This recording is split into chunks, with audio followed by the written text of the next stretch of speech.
My name is Ornella Nzinduchimana, and I am an associate professor in human kinetics at St. Francis Xavier University, and this is A Different Five Rings. I will take the opportunity to speak briefly about the 1912 Olympic Games, which were the fifth Olympic Games, which took place in Stockholm, and more specifically about Canada's participation at the Games and about one particular athlete on that team, John Armstrong Army Howard for short, who was the first Black Canadian to represent Canada at the Olympics. He comes to that team in very specific circumstances, and his inclusion on that team is very much part of a greater context that has nothing to do with a shifting perception of Black people in Canada who, before and after Army Howard's participation, are considered second-class citizens.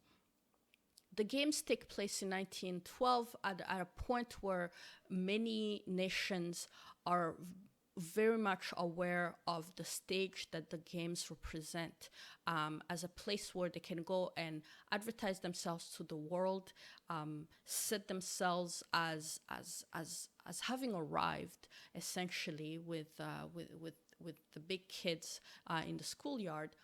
And for a country like Canada to try and get out from under the shadow of the British Empire, to grow its population by attracting the right kind of immigrant, and of course to attract business and foster national pride amongst Canadian citizens.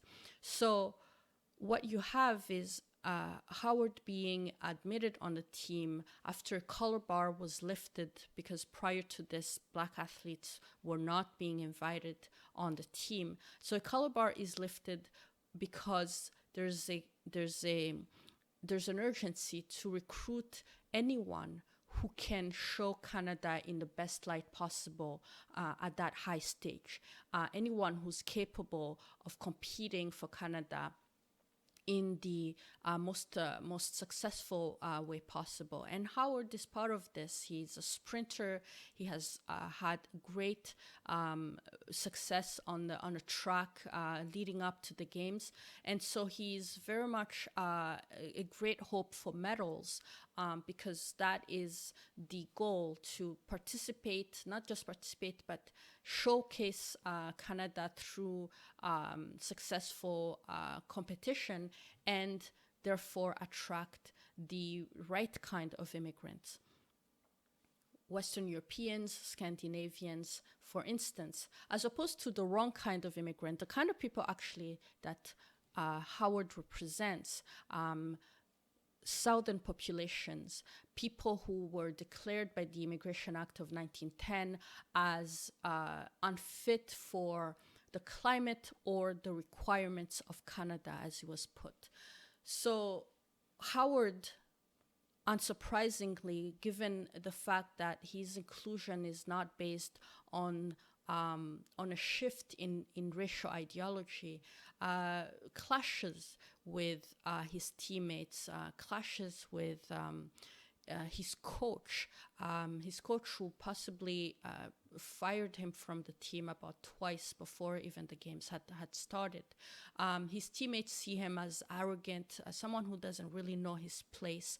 And he experiences great difficulties going to the Games and at the Games. And when he comes back, he's no more advanced than when he left. He comes back to once again be considered a second-class citizen,